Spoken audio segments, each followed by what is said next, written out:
folks? It's J. Kyle Mann from The Ringer. And as always, basketball is so freaking good. It's so good, in fact, that The Ringer's NBA Draft Show is finally back just in time for a ramp up to June. We've got you covered every week as we take an in-depth look at who's got next for the NBA's future. We'll talk the rising and falling stocks of the best and the brightest prospects in the 2025 NBA draft class, from Cooper Flagg to Dylan Harper to VJ Edgecombe and more. Tap in with me on the Ringer NBA Draft Show every Wednesday and make sure that you follow, subscribe, and hit us with those 5-star ratings.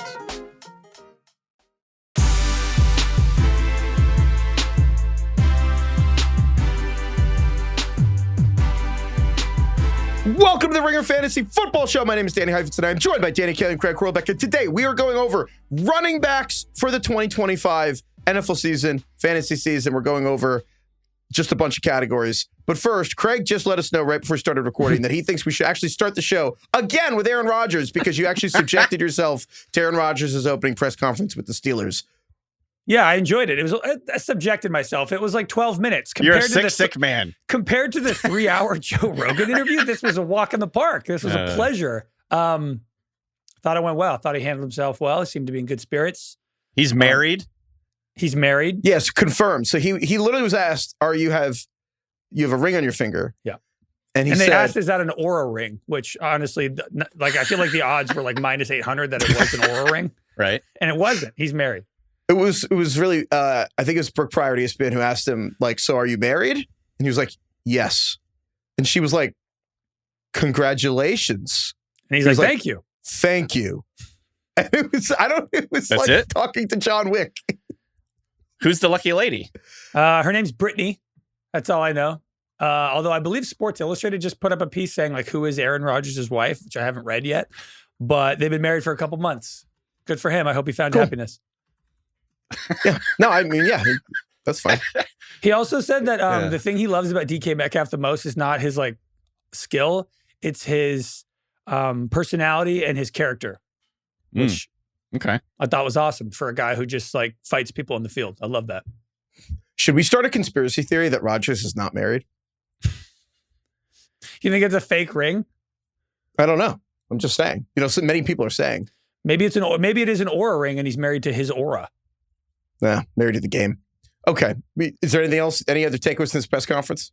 No, but I don't like people clowning him for getting married. Has anyone seen this woman? Who's clowned him for getting married? DK's clowning him. I'm not. I was laughing because you were just like, I wish him nothing but happiness. It's the only normal thing he's done in years. Yeah, it just was funny to me for some reason. I mean, heck, maybe this is what propels him to his next MVP award. Mm-hmm. I thought he looked good out there. The grounding force that he needs. Doing drills. He's sitting next to Will Howard in meetings. I like that. We love Will Howard here on the fantasy show. We do. Great. How long until Will Howard starts believing in, like, you know, aliens built the pyramids and, you know, Rodgers telling him to look into stuff? Well, it got Rodgers a Super Bowl. So, you know, hopefully Will Howard sits down into the school of Aaron Rodgers. I'm into it. Okay. Let's get into the running backs here. We're just going to go through a bunch of categories, starting with just the hardest player to rank. And I actually think we need to elevate this. This is not just the hardest player to rank at running back. I think this is the hardest player to rank in fantasy this season. Yep. Ever? Christian McCaffrey. I don't know about ever, but it's up. I still feel like HM last year was so hard. But McCaffrey. This is hard. So, I mean, I'm not gonna lie. I looked at this. We ranked McCaffrey 22nd on our first pass, like a month ago on our rankings. I thought that was pretty cowardly from us. DK, when you look at, is 22 cowardly, right? Or are we? I can't. Well, that's the thing. It's like, how do you rank a guy that fundamentally, on a play-per-play basis, Christian McCaffrey's the best player in fantasy football, and he has Achilles tendonitis in both Achilles? Like, where are people supposed to take this guy? I mean, I don't know. I think that's why it's hard. Isn't that why it's hard? Isn't that why he's in this category? Am I supposed to have a good answer? I feel like this ranking, like, it almost doesn't matter now. If you're drafting now, I don't know. You're screwed. But this will just completely depend on what happens in training camp. I think if all the reports are glowing and he seems to be healthy at 100% and just fully participating throughout training camp, I honestly think we should rank him at like 6. Right? Yeah. If you said I told you all the players in the top 50 were going to play 17 games. Yeah. where would we put McCaffrey? Because I feel like we put him third behind Jamar Chase and Saquon. Yeah, I mean, I maybe think higher. He's in the Bijan, Jahmyr Gibbs, and then and McCaffrey. I think it's outside of Saquon. I think he's in the next tier with Bijan and Jahmyr Gibbs, I would say. I think it's funny because you can't, if someone wants to take Christian McCaffrey 7th, like if it's like Jamar Chase and Saquon, Bijan, Jahmyr Gibbs, Jefferson, and CeeDee Lamb are all gone. Someone's like, I want to take McCaffrey 7th. You're not going to make fun of that. Well, you will make fun of them because it's a fantasy football league, but you're not actually going to think that's dumb. Do you think it's more likely that he goes for way cheaper than he should in drafts because of how disastrous last year was, or he actually gets bid up because of the name brand value? I think the latter. I think the latter. I was going back and looking at 2023, Craig. I've forgotten this. He scored over 100 more fantasy points than the second place guy, Raheem Mostert. I mean, he was actually like a cheat code, almost 25 points per game. But it's funny for how amazing that season was. Last season was equally as disastrous. Right. Like, he had this has happened before because in 2019, he was the best player in fantasy football. And he was an all-time league-winning player. Like, if you drafted McCaffrey in 2019, that was the single biggest thing you could have done to win your league that year. And then the next year, he played 3 games. I mean, in 2020, the year after, McCaffrey got 400 touches. And the next season, McCaffrey had, I think, high ankle sprain, quad injury, a shoulder injury. He just got beat up. And he only played 10 games the next 2 seasons combined. And then came back in 2022 and was amazing. And 2023 was amazing. And then last year was just like, and that's a wear and tear injury, the Achilles tendonitis. And so, but he's all rested now. It sounds like a bit, but it's kind of true because what happened. So just to remind people what actually happened, because I think that fresh legs.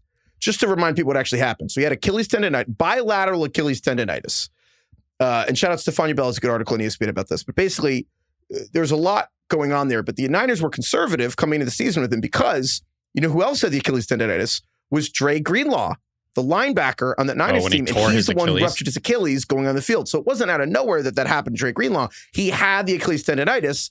And they were like, well, it's a Super Bowl run. He plays and he snaps it during the game. So when McCaffrey had it, the Niners held him out of August and they didn't have him in week 1. And so McCaffrey missed like 3 months with this, rehabbing it, came back and hurt his PCL in his knee. Or actually, I guess I don't technically know if the PCL necessarily had to be in the knee, but he hurt it. And I think it was the snow game, the one where Josh Allen threw a touchdown pass to him, like the Amari Cooper touchdown pass in the snow. Mm-hmm. In that game, McCaffrey hurt his PCL. So then he was out and didn't come back to the season.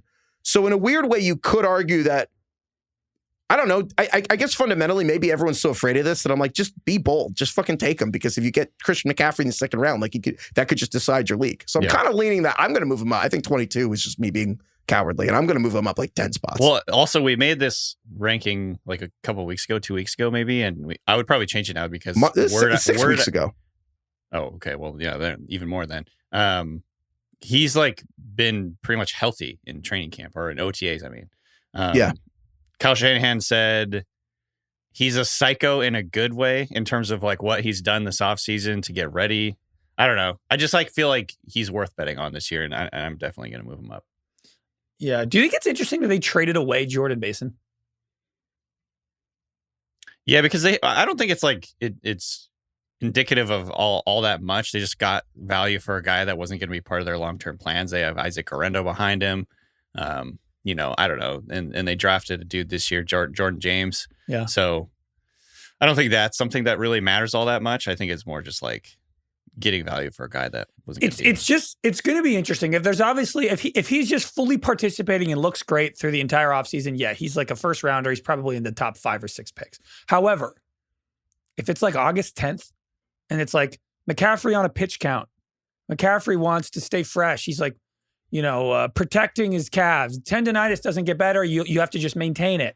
If there's like those reports coming out and it's like he should be ready for week 1, but he wants to stay fresh and he's going to limit his reps in practice, then things get terrifying. Well, here, let's say we have to do this right now, though. You're not going to take, people are going to take over McCaffrey. Jamar Chase, Saquon, Bijan Robinson, Jahmyr Gibbs, Justin Jefferson, CeeDee Lamb. Amon-Ra, we have 7th. Derrick Henry have 8th. We've Ashton Genty 9. I think I'm going to put McCaffrey over Genty. Maybe I'll move Genty down, but I mean, Brian Thomas, Malik Neighbors, Nico Collins, that's the range to me. I'm going to put Nico over those guys. But I think if we put Nico as a top 10 guy, I think McCaffrey's somewhere in that 10 to 12 range for me. And then I'm open to putting him even higher than that. I agree. I think, again, if the reports are glowing, I'd put him higher.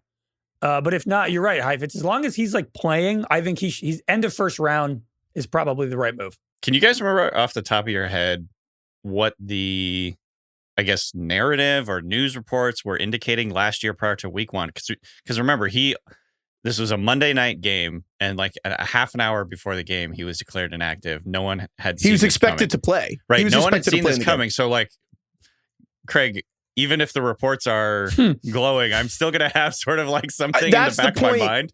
That is part of it, DK, because Jordan Mason, remember Jordan Mason after the game, Jordan Mason had the most carries he'd had since high school. Yes. And they're like, yeah, he's like, I found out on Friday. And so then the Niners got, and so Jordan Mason went to his press game. That was on NBC or ESPN, I guess. And then he goes to his press conference and he had clearly been screamed at because he was like almost crying. And he was like, I'm so sorry. He's like, this is supposed to be the best day of my life. Yeah. And Kyle Shanahan clearly screamed at him and was like, yeah. So he injured his calf on August 11th last year. He strained it, said he would be out for the remainder of preseason, but should be ready to go week 1. He said, I feel great. Very cautionary stuff. If we had a game, I would play. Very cautionary But just starting to be smart right now. Still training, still getting a bunch of work in. So come week 1, I'll be ready to roll. That was August 11th. It's like you can't believe anything this team says anymore. It's a siren song. That's the thing is we're not going to, you have to see it. Like you have to see him running full speed. Him saying, if we had a game today, I would play. Then not playing in the game. It's so funny to juxtapose that with Dan Campbell. Who for the Lions, who's like the only coach that just says in April, he's like, yeah, no, that guy won't be ready for week 1. Yeah.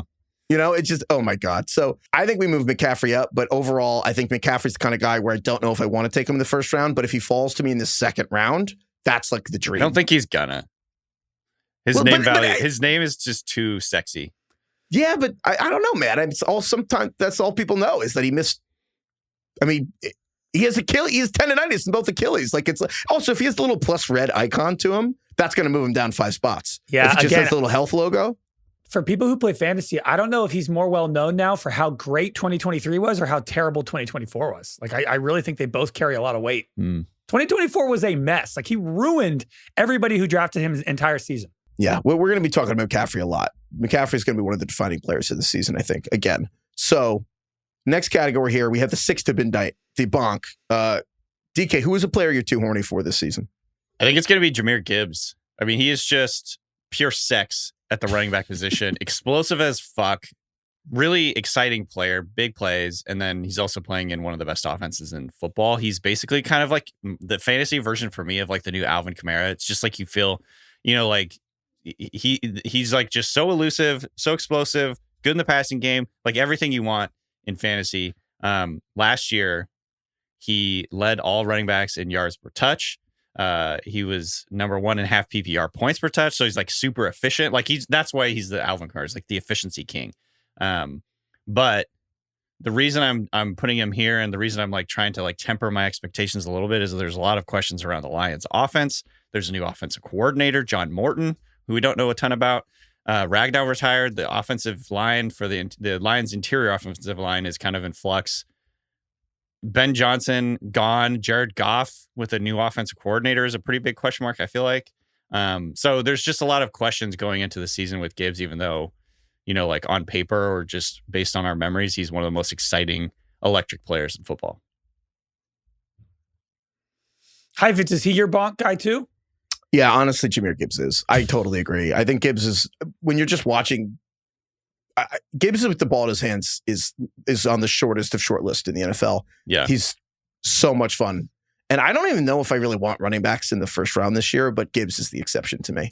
Oh, that's interesting. There are only a few guys in the middle rounds that I really like. I actually think that I want to go RB early here because I do feel like it's kind of top heavy. To me, there's like 40 wide receivers I like, and there's maybe like 6 running backs. Gibbs is just awesome. The Lions are awesome. Last year, I had Jared Goff as my quarterback in fantasy, and I swear to God, every time they were in the run zone, it was run, run. Yeah. And how many touchdowns did Gibbs have last year? He had almost 20. And Montgomery's he had 20 total touchdowns. 20 total touchdowns. Yeah.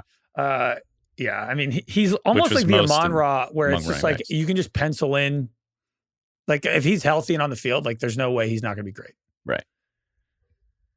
My bonk, I'm kind of changing gears a little bit. I feel like typically the bonk is like the guy in the first round that you want to leave your draft with. I'm going to go a little bit later down. I'm going to move down the draft board here, and I'm going to talk about somebody who I feel like a lot of the quote unquote like fantasy community, the nerds out there are into. RJ Harvey, the rookie running back on the Broncos. Yeah. Among, again, the people who are very dialed in tapped in May and June, they all love RJ Harvey. I don't know if normal people drafting care about RJ Harvey, but I'm buying the hype. I'm in with the nerds, the Sean Payton running backs. I can already feel DK ready to rebut this. No. Well, I was going to say it's interesting timing that you put Harvey here, just considering they signed J.K. Dobbins like a couple days ago. Yeah, that's that exactly why I off? did it. Yeah. No, it doesn't scare me off at all. It actually, if it makes him cheaper, that's great. Yeah. If I can get him outside the top 20 disposition, that's great. Basically, Sean Payton really cultivates a very favorable environment for running backs. And they have Audric Estime, they have J.K. Dobbins, they have Jaleel McLaughlin, and now they have R.J. Harvey. Basically, ever since Sean Payton has been a head coach and a play caller, their running backs catch passes. In the 13 seasons Sean Payton has been calling plays and the head coach of a team, they have never ranked lower than 6th in running back target share, his offenses. And Bo Nix checked down more than any other quarterback in the league last year. I just think it's a perfect environment. Javonte Williams had 70 targets last year, 70 for the Broncos. That is like one of those stats where you could tell me that. I'm like, there's no way that's true. No, that's correct. Don't remember any of them. And J.K. Dobbins has a career high of 150 receiving yards in an entire season. Audric Estime had 5 targets last year. I don't care about Jaleel McLaughlin. I just think R.J. Harvey's great, and I think there's a chance that he is the steal of the middle rounds, and I really want him. Can you remind us the scouting report on RJ Harvey coming out of college, DK? He is a little bit older because he transitioned from quarterback to running back coming into college, but extremely elusive, extremely explosive in terms of big plays. I think he was second in the country to only Genty in runs of 15 plus yards. Makes guys miss just in a phone booth, which means to me, like if he's squared up with a guy, it's one-on-one, a defender and him, he can make that guy miss almost every time. And then he's good in the passing game. And he's he's just an explosive, elusive running back, a little bit undersized, but he was a lot of people's like favorite sleeper coming into the draft. I remember like Field Yates really likes him. A bunch of guys that I really respect like him. And then he went quite a bit higher. So obviously the NFL was kind of into him as well.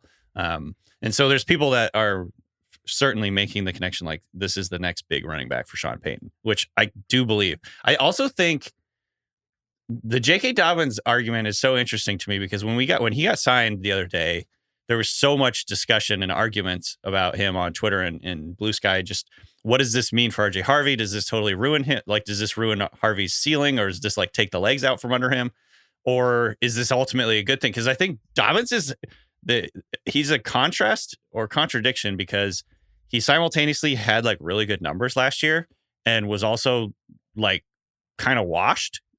You know what I mean? Like he had a great first month, right, and then things really slowed down, and he kind of just became an average running back. It's like kind of interesting to me that the Chargers, after he did that for the Chargers, went and signed Najee and then drafted a guy in the first round. Like they're like, we're not going to do that again, kind of deal. It was like very kind of bizarre.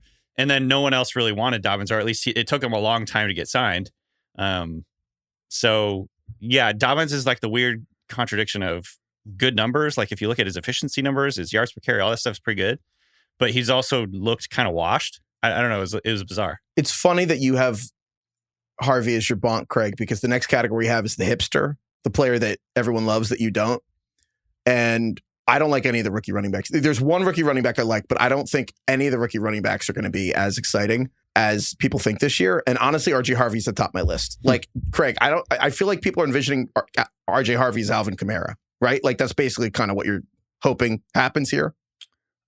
Sure. Like, I don't know if they're the same in terms of style, but in terms of like output and statistics, yeah. I just think RJ Harvey is going to be Darren Sproles. And I think that Sean Payton sees RJ Harvey as, what if Darren Sproles could throw a football? And it's like, instead of Taysom Hill throwing a football, it's the running back is going to have an arm, but it's Darren Sproles. And Darren Sproles, when he was on those Saints teams, Darren Sproles had like 70 catches and 7 receiving touchdowns a year, and he ran for a few hundred too. But Darren Sproles was like 27 when he went to the Saints, and he'd been in the NFL for like 6 years. I'm like super dubious that RJ Harvey has like a serious NFL level role as a rookie. I personally don't see there being a ton of value because I think everyone's all excited about RJ Harvey. But in reality, I'm like, I don't know. I just think it's hard to be a rookie running back, man. I think that, and spoiling my sleeper here, I think my sleeper are all the second-year running backs because I see a big pattern here, which is where defenses are looking at like I guess in video games they call the term like the meta, like what's the game within the game. And the game within the game in the NFL right now is how do you attack pass protection? Because everything's like disguises, motion, moving, everything's, but the part of the NFL that's the most hard to change is pass protection. And so that ends up being the piece of the play that defenses are attacking. And it's honestly kind of like in a nature documentary when all the lions are like trying to separate the wildebeest baby from the herd or whatever, or like the bison. Yeah. And it's like, why would you go through the big adult bison left tackle when you could just have RJ Harvey block you? Like make the rookie running back know the assignment and execute it at 21 years old. And so I think there's a reason 24. if you look at 24, but yeah. All right, well, you're right. Well, you know what he was doing 21? Playing fucking quarterback. Right. Well, So- maybe he's familiar with protections then. Yeah, maybe. But I guess I'm just saying that there's a reason if you look at last year's rookie running back class, Blake Corum, Trey Benson, Jalen Wright, like outside of Bucky Irving, none of them did anything. And I just think it's harder to be on the field now as a running back. So I think the rookies, frankly, are going to be a little disappointing, especially RJ Harvey, where if he has weakness, it's blocking. And I think if the idea that you're coming in as a rookie and your receiving back is going to be your thing, I'm super dubious, especially when there's big expectations. And I'd rather get all the second-year backs from last year for free off waivers. That's fine. I'm not even necessarily sure if RJ Harvey's like going to be the quote unquote receiving back. Like I wouldn't even say that was what he was known for in college. I feel like he'll be more of like an all-purpose running back. And also in terms of pass protection, the Broncos have one of the best offensive lines in the league. They have all 5 starters returning. And I honestly, it's like Sean Payton's kind of a maniac, but I do feel like if Sean Payton really likes a guy, that means something. He really liked Bo Nix and it worked. And he took RJ Harvey in the second round. Darren Sproles is 5'6" and was like a 5th rounder.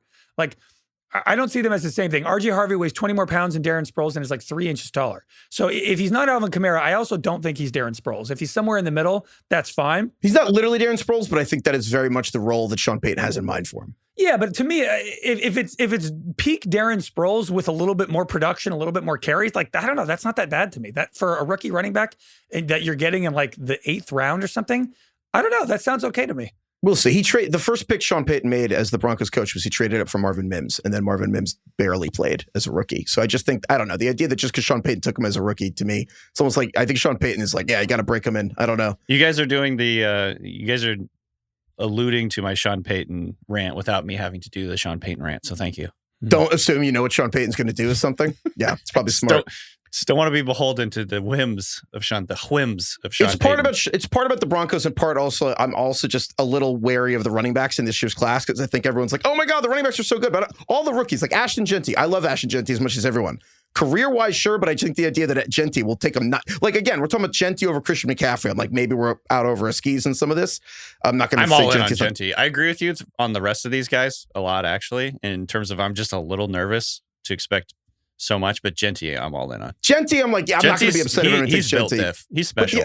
But all the rookies, like even Caleb Johnson for the Steelers, Craig, like I think a lot of people are really excited about Caleb Johnson. They're like, he's going to step up and do the Najee Harris job. And I'm like, Aaron Rodgers is poison for the running game. You know what I mean? And so I think I just look at Rodgers destroying the running game. Like, do you know where the Jets ranked in rushing attempts last year? You know what? As somebody who bet a lot on Breece Hall, I'm intimately familiar with the Jets running game last year. Yeah. Where'd they finish, Heifetz? Dead last. Yeah, okay. Dead last in rushing attempts for the Jets last year. So I think that I'm just out. Caleb Johnson for the Steelers, RJ Harvey in the Broncos, a little bit Genty. The only rookie running back that I believe in is Marion Hampton for the Chargers. That's funny. That's that's one of the guys I'm like, I don't know. Marion Hampton, he's my hipster pick because one, I think he's very talented and is like a real, like, I think he's going to move up draft boards. It seems like the perfect fit. I loved it. Like, I love Marion Hampton. I think he's awesome. I think career-wise, he's going to be great. However, the Greg Roman offense has always had 2 running backs. Like him in Baltimore, him in with the Chargers. For the last 5 seasons that Greg Roman has been calling plays, no running back has had more than 200 carries. It's only happened one time. It was Mark Ingram had 202. Outside of that, no running back has had more than 144 carries in a season. And they signed Najee Harris. Wow. And everything out of camp already. Greg Roman was on a Chargers podcast a few days ago and said he's been blown away by Najee Harris. And Heifetz, I know you're not the biggest Greg Roman fan anyway, and looking what they did with J.K. Dobbins and Gus Edwards, I just think it's very likely, you talking about what rookies are able to do with regards to pass protection, like, I could see this taking a while. Maybe by week 8, Hampton picks up, but like, I think this is going to be, I think Najee Harris is an energy vampire and he's going to do that to the Chargers. Man, especially remembering how much Harbaugh loved Najee too. Buy this. Again, like no running back has had more than 144 carries in a Greg Roman offense. It's happened one time. Marion Hampton's probably an example of also someone that if you really do, like basically the argument to me is that by December, Marion Hampton could have the job and be a league winner for a really run-heavy team. But I also think Marion Hampton, if you're in a league that trades, it's like, I think his value will be lower on October 1st than it is when you draft on September 1st. And you could probably just try to trade for him. That I agree with. Is sick of him. The way through this, Craig, that I see is on most of those offenses with Roman, wasn't it because it was a super mobile quarterback in part? Yeah, they had Lamar. They had Lamar, and then before that, it was Kaepernick, right?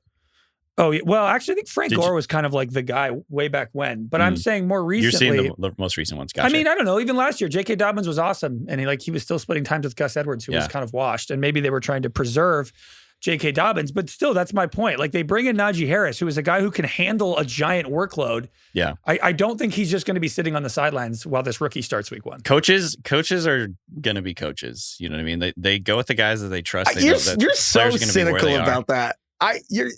Me? Well, I think coaches? I think Najee, Joe Mixon, I think Ezekiel Elliott are like, there's certain running backs that, I mean, I'm going to go on a limb, and I think if the coaches would look at us, it'd be a little dismissive of the fucking podcasters out here, because the players have to know the play, know how to block, know how to set up the hole, because even if something's correctly blocked, if the running back isn't making the steps properly, it becomes improperly blocked. So it's cool to be like, play Trey Benson. But you know what? James Conner knows how to make if the coach calls a play and the offensive line blocks it correctly, and the running back doesn't even hit the right hole or hit the right hole improperly, right? They're fucking pissed. You only get like so many of those a game. So yeah, they want to play guys that they think aren't going to fuck up the plan. Wait, so you're defending me? You're defending my point? Yeah, but you say it derogatory, like none of that's the coaches are going to coach. No. I'm like, that stuff matters. I'm saying it derogatory from our point of view, because fantasy people get so enamored with this guy or the other guy. We ignore reality. And right. I fear that with Marion Hampton, where we're like, he's so awesome. It's the perfect fit. Herbert, Harbaugh, Roman, like wheels up. And Harbaugh's walking around. He's going to be a problem. And Harbaugh's walking around because he just got hip surgery from like being an NFL quarterback for a decade. And Harbaugh's just thinking, how do I get Justin Herbert to not get his spleen imploded more? How do I make sure? To be clear, I didn't mean it like a pejorative. Like I was making fun of coaches for, playing the players they trust. It's just that is the nature of the beast. In fantasy, it sucks for us because we get all excited about a player who's super electric or explosive or whatever. And then the coaches are going to keep the slow, like over the hill guy in there because he knows what he's doing. He knows where he's supposed to be. He runs the play like it's designed to play, to be played. And I don't even know if is Najee Harris over the hill? I don't know if he's that good, but he's not like, he's like 26, 27 years old. And don't underrate that Jim Harbaugh just wanted him 10 years ago from Michigan and just has him now, and they're going to play him. And they're already talking about how awesome he's been. Literally, Greg Roman talked about all the running backs on the Chargers, and he said, I'm blown away by what Najee Harris is doing physically, mentally out there. He's fantastic. And then he's like, Marion Hampton. Yeah, it's been exciting to have him. And then he just went right back to Najee Harris. Dead last? Yeah, he had a good day, though. I think I think we can pencil in Marion Hampton for a week 5, like buy low. Yeah, 100%. You just know Najee Harris is going to get 16 carries week 1. You know it.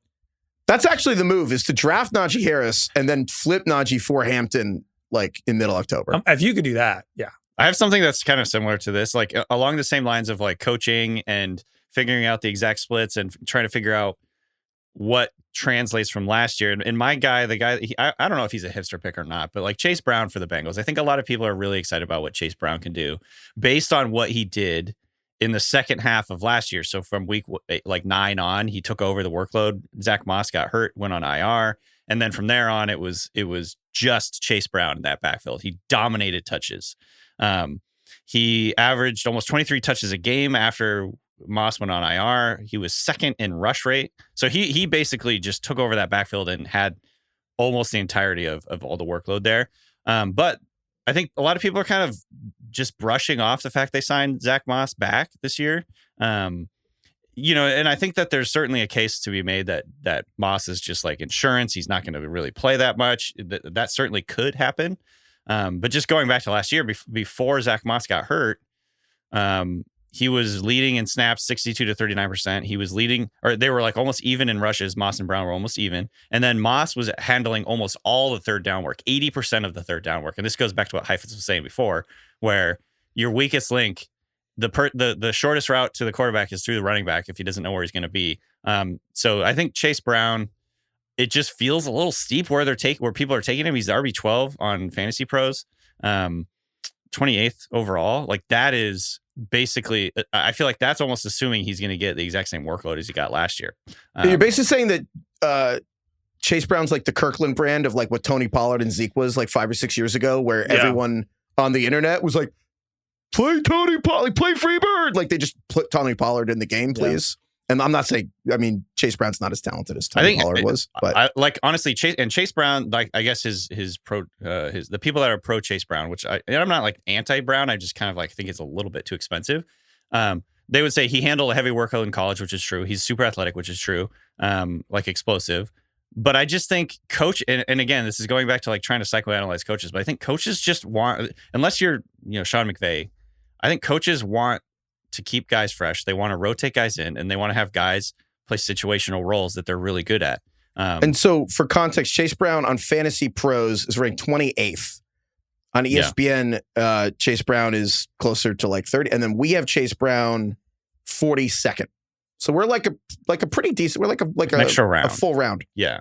Lower. So I guess that could be sort of just like splitting hairs, I guess. But I don't know. It just feels to me like he's a little too expensive and with a little uncertainty over like what the roles are going to break out to be. You're basically saying you're spending a third high round pick on a guy that's in a timeshare, which is kind of like, and maybe Zach Moss is always kind of better than you expect. He's like, he lingers. He lingers. Yeah, he's linger. He's just kind of like always around and teams seem to like him and he plays well.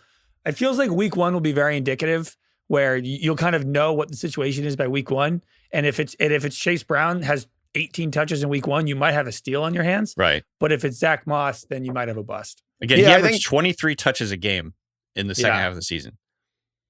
So looking at like the average rank on like Fantasy Pros, I think it's a good example of Chase Brown's 28th and Joe Mixon's 42nd.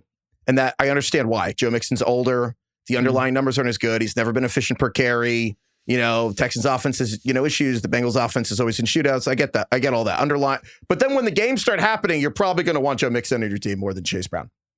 And he's like 2 rounds later. And I think just how it goes sometimes.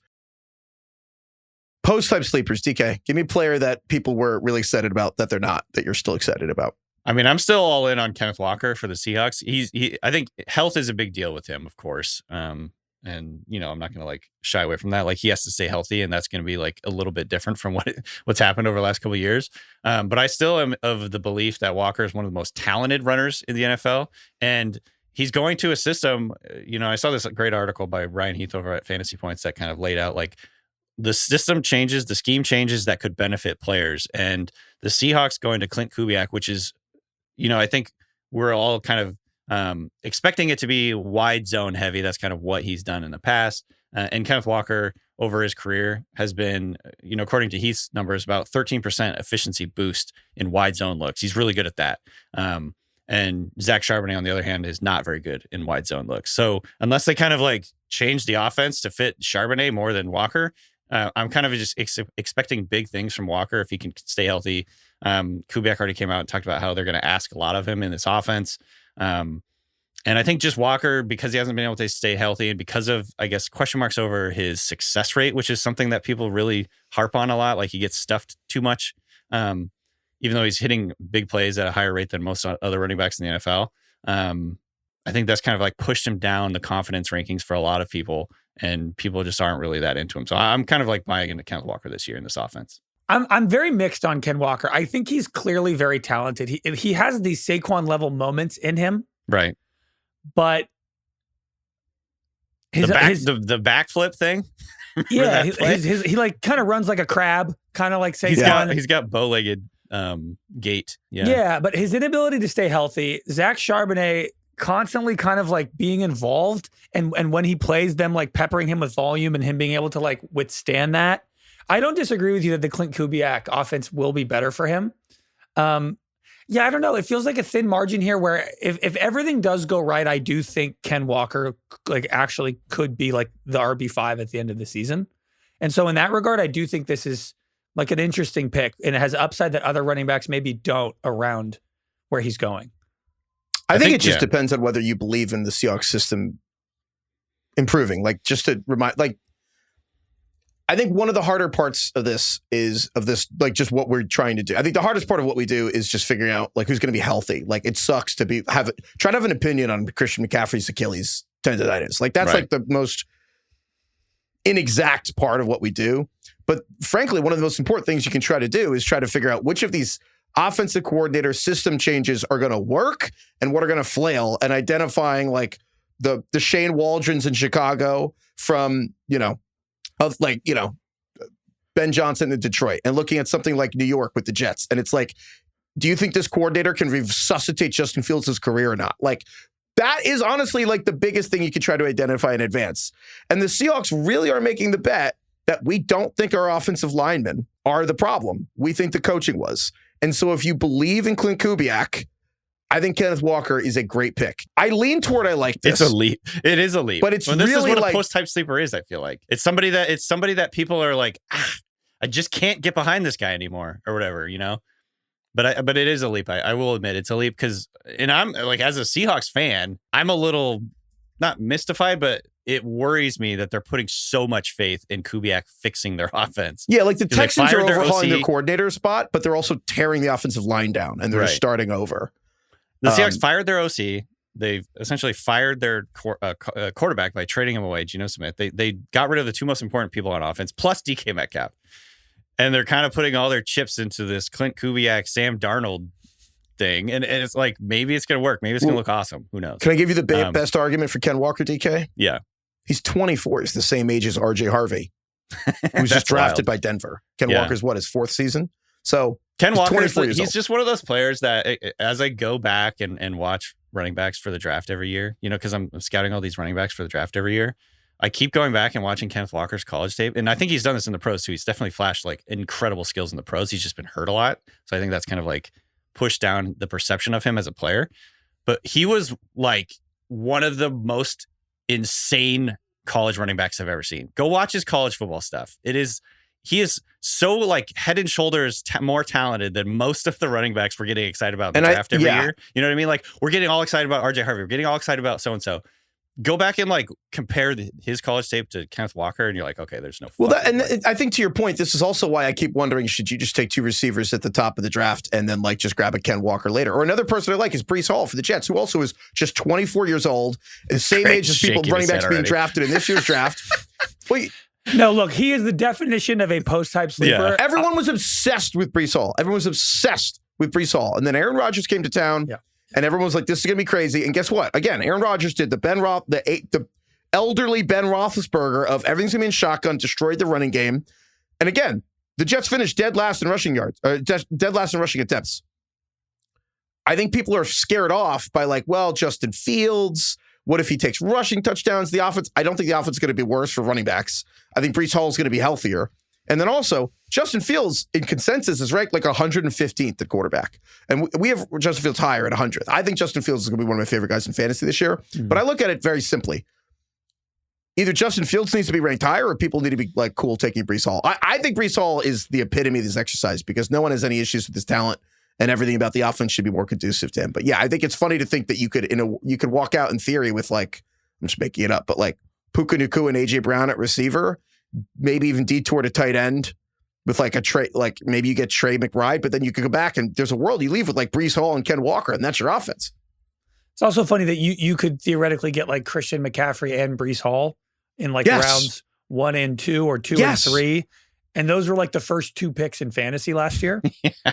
That is wild. The Breece Hall fall off, I think, is one of the more shocking. The man had no juice. Year. Yeah, it's wild. He looked but it's like soft tissue things, and it was just a nightmare. Look, it's just by the dip. It's just by the dip.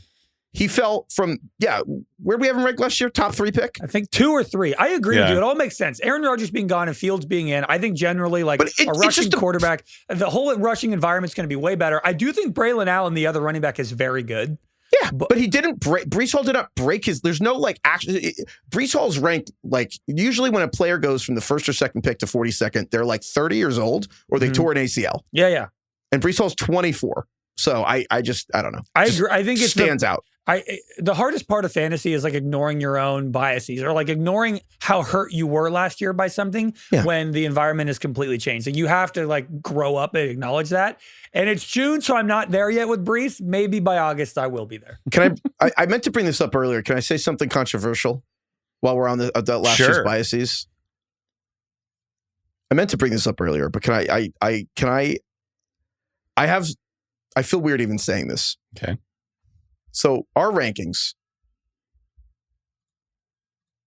Okay. It's really hanging on every word here. Pregnant pause here. Yeah. I'm just mad I didn't say this at the top, but whatever. We have Jamar Chase first, and we have Saquon Barkley second. While we're on the topic of biases from last season, are you guys scared at all? I guess, do you guys know how many touches Saquon Barkley had last year? Like, do you know the number? 450? I have no idea. Yeah, and he'd be like one of the first guys to come back the next year and play a full season, right? I believe Saquon had 486 touches last year. Good Lord. It is the third most in the 21st century. Yep. And if you look at the list of people who've touched the ball, call it draw the line wherever you want, 430, 450. Whether they play half a season, it's 50-50 to make it 50% of the season. Half the guys keep going and have an incredible season. Derrick Henry did it 2 years, but the other half of the guys play 8 or fewer games. I can read all the names if you want. I would like to know what the control group is, just in terms of like every other running back ever. You know what I mean? I literally tell me the number and I'll plug in the list. But like 400, I looked at it at 400 at first. I'm like, it's 486. Like that's a lot more. So I put it at no. I just mean like how many games is a running back expected to play? Just like regardless, like you're not counting what he did. If you're taking him first, more than half, I think is and that's kind of the point to me is we're basically, when we have Saquon as a top 2 pick, we're saying you literally couldn't do better. But if we're also acknowledging, like, even if you want to, like, the list of players who had 486 touches and kept going, it's just a graveyard of really talented. Christian McCaffrey is on this list. Derrick Henry did it 2 years in a row, and then he broke his foot. Like, there's a lot of wear and tear. You should fade Saquon and take Christian McCaffrey if you really, like. Well, I'm just asking the question of, like, are we being silly not looking at history and saying, yes, of course we are. Should we have Bijan Robinson or Jahmyr Gibbs higher than Saquon? Just out of the sheer respect to the fact that if Saquon is healthy, you'll want him, but there's, like, a 30+% chance that the wear and tear is preposterous. Yes. I don't know. I mean, the answer has to be no, even though you're making a good argument. Like it's like this weird cognitive dissonance with like you have to take him as the first running back. You do. But you're right. Everything you said is right. He's the best running back in the league on the best team in the league. You have to do it. You're either going to be the smartest guy in your league or like the dumbest guy. Well, just right? It's funny because we're writing blurbs for the fantasy guide. We're going to add all this analysis to the fantasy guide at fantasyfootball.theringer.com, and I have Saquon. And the downside is there's everyone who's ever touched the ball as much as he did last year. Half of those people missed half the season after that. That's just a fact. Which is like at one, I don't know, like what the fuck? But you're telling me you're staring at what? I know. Jahmyr Gibbs or Bijan Robinson? Yeah, you think Jahmyr Gibbs? You're not going to take Saquon? I know. You should just have a league, one of your leagues be the all too cute team and see how it does. Like just get too cute. Yeah. Like second overall, I'm taking CMC. Yeah. I'm like passing up Justin Jefferson because of JJ McCarthy. I'm like, well, I'm not sure about that. But I just, it's just on the year-to-year thing. It's like last year we're like, running backs get hurt all the time. You should take receivers. And then we had like the healthiest running back season we can remember. Like we were doing waivers every week on Mondays and we're like, all the running backs are fine. It's all fair. And like, even if Saquon does get hurt, I don't even know if that means that you were incorrect by taking him first overall. Like I kind of think you just have to. You know what I mean? I think you're probably right. Craig, you don't have to do anything. You have free will.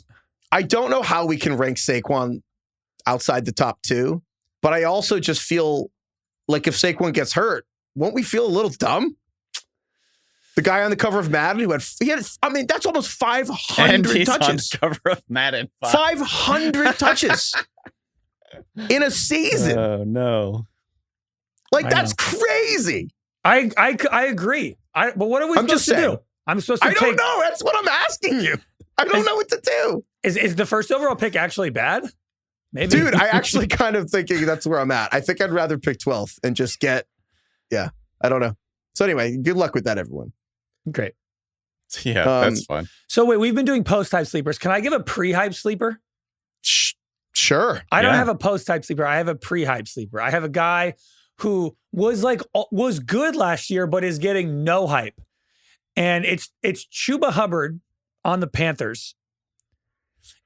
I don't know. Is Chuba Hubbard maybe good? I feel like the Panthers have been so wildly irrelevant that nobody has ever talked about Chuba Hubbard. He was just quietly great all year. Chuba Hubbard had 1,200 yards rushing and 10 touchdowns last year.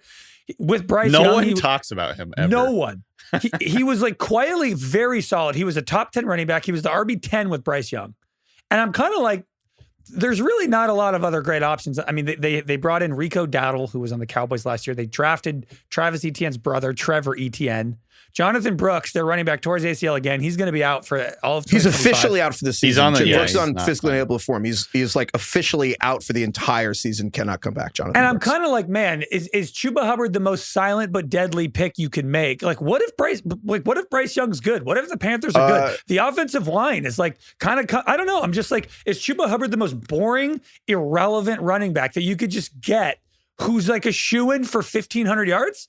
I think this is a great call, Craig. I think Chuba Hubbard's the new James Conner. I think this is a really good call. I think when James Conner went to Arizona, no one cared.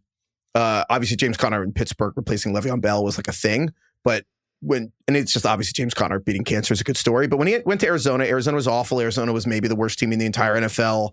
And, no one cared. So we just forgot about him, and James Conner's still there getting contract extensions. Like last year, Conner, and I think and Chuba Hubbard did too. I think Hubbard is like that too, where the Carolina team gets forgotten. But Hubbard probably has 5 years left in the NFL. Like, I think this is a really good call. He's 25 years old, and he's kind of seen as like a placeholder on Carolina. And I'm like, I wonder if he will eventually just become the guy. Do you guys see what I'm saying though? About maybe I'm looking at this, and I just biggest picture nothing in fantasy football is the biggest picture, but big picture. The last year was an overcorrection to running backs getting hurt. So everyone's like, I don't want any running backs. Receivers are safe. Then all the receivers got hurt or were bad. And the running backs, mostly 16 of the top 20 running backs were basically healthy.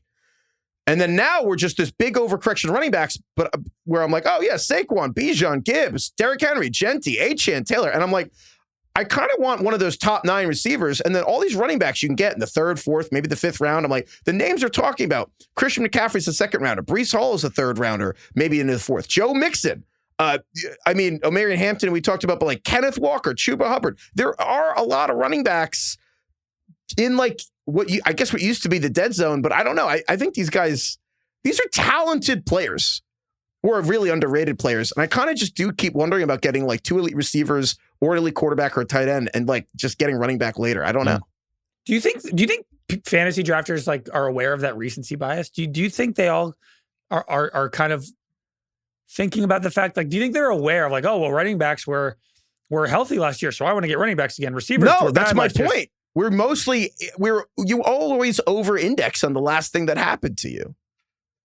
But I guess outside of like Saquon being great, do you think the average drafter is aware enough to No. I'm saying that how rankings are getting set is the people making rankings, the fantasy industry is, I think, probably over-indexing on what was the healthiest fantasy running back season in 10 or 20 years. So the rank, like it gets set. This is a nerdier conversation, but it gets set by best ball. And then there's tweaks and stuff. But I think last year was like peak receiver. And I think I don't know. I just think a bunch of running backs are going to get hurt this year. And it's like what we said last year isn't necessarily wrong, that, running backs get hurt more. So I almost kind of want to take the great receivers first. I'm always a fan of just getting like a couple awesome receivers and then figuring the rest out. Yeah. Mm-hmm. Okay. Yeah, but I also like those old guys too. The Wild Hogs, the old dudes like James Conner, still kicking it. Great movie, Wild Hogs. Great? Yeah. Yeah. It's a great movie? Great movie. A great movie for what it was trying to be. Okay. What's your Roger Ebert? What did Roger Ebert give of Wild Hogs? Was he alive in 2007? I don't know. 14% on Rotten Tomatoes. I'm not sure. Did he review it? He probably didn't even review it. Did that movie? How much money did that make? Dude, that movie made $250 million. Dude, that's because everyone saw it with their dad. Holy shit. Man. Why did that make that much money? Better times, simpler times. That movie's not bad. No, it's good. I don't think I've actually seen it. Check it out. It's a bunch of old guys going like a bro motorcycle vacation. Wow, the guy who directed Wild Hogs also directed Van Wilder. I never would have guessed that in a million years. He also directed another movie called Old Dogs. So he did Wild Hogs, and Old Dogs. Oh, that's funny. Do you think the end of Old Dogs? Do you think they learn new tricks? It's also starring John Travolta. Craig, how did he go from 100 or 250 million or whatever it was with Wild Hogs, and then in 2015 he directed Alvin and the Chipmunks, and in 2021 Clifford the Big Red Dog. Dude, that's cash money. That's like. Or those DK, are probably actually making money, aren't you they? Disparage Alvin and the Chipmunks. You want to know how much money the Alvin and the Chipmunks movie made? No. The first one, the 2007 one, made $360 million. This guy. So this guy is one of the most bankable directors, Walt Becker. This guy is cranking out hits. This guy is the Scorsese of it's like Nick Stoller in the studio. Movies. We need a Kool-Aid movie. Let's check Alvin and the Chipmunks 2, The Squeakquel. $440 million. God damn it. Are you serious? Yeah. Dude, these things. How much did Clifford the Big Red Dog make? That one I don't think made much money. Clifford the Big Red Dog? That was 2021. 107 million. Damn, that's not bad. That's coming out of the pandemic too. What's Walt up to? Walt Becker. Dude, Walt. Let me check his IMDb. What's he making? Let's see what it's he going to be has. a hit. See what he has in the holster right now. Oh, he's working with Chris Nolan on the Odyssey. He also did the wrote T-Mobile Super Bowl commercial with Miley Cyrus and Dolly Parton. He also wrote a novel, which was on the LA Times bestseller list for 4 weeks. This guy's everything he touches is gold. He has a new movie called Trade Show that he's directing. We don't know much about it. A lot kept under wraps. I'm sorry, Walt Becker. I was not familiar with your game. Let's check Alvin and the Chipmunks 3. What's the pun for that one? The Squeakquel's great. Tree. The Squeakquel. Tree. Not yeah. It's Alvin and the Chipmunks Chipwrecked. Oh, okay. Shipwrecked. That's great. That's not 340 mil. Oh my God. What are we doing? Man. Should we make a Alvin Chipmunks movie? I can't believe Wild Hogs made 250. Wow. All right. Anyway. Ricky Bobby, first or last guy. Someone who's going to finish way higher, way lower than where you ranked them. And because DK did Christian Kirk on the last one, we also need an element of this person might actually help you win your league. So, DK, who's your Ricky Bobby guy? This one's kind of tough. I went with Kyron Williams of the Rams, who... He's such an interesting one. Like, is he good? I don't know. I look at him like a Cal Naughton. It's funny to see him as a Ricky Bobby. So here's the deal. He's been really good in fantasy. Scores a ton of touchdowns. Is the only guy that Sean McVay has trusted in the backfield and gets incredible volume. At the end of the day, volume is like the most strongly correlated to fantasy points. That's really all that matters. And he gets a ton of volume. However, coming into this next season, it's important to note that a lot of his numbers went down last year. His success rate dropped almost 10%. Yards per attempt dropped almost a yard. Receiving numbers dropped. He actually, I think there's some chance that he has some touchdown regression. He had 14 touchdowns last year, fifth most. And I would not be surprised to see the Rams throw for more touchdowns this year versus run, just based on like pure blind randomness. And he also fumbled a lot. I don't know. And it also add in like Sean McVay is talking a lot this offseason. This doesn't mean anything necessarily because you hear coaches talk about shit and then completely do the opposite during the season when it comes down to it.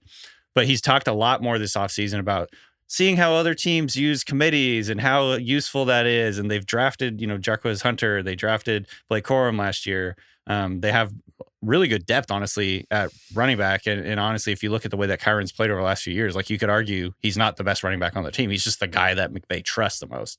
So I don't know. It's going to be very interesting to see how this all shakes out. He's not cheap.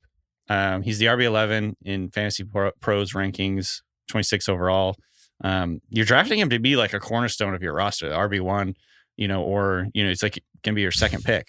So it's just, it's risky. because I think there's a world in which he is either in a committee or just straight up gets benched, or he's awesome and he's like a top 3 running back. I don't know what to think of him. Yeah, the reports of Kyren Williams' death are always kind of greatly exaggerated. Right, it's like every year I feel like we have this conversation and it ultimately just comes down to the fact that Sean McVay really likes him. Yeah.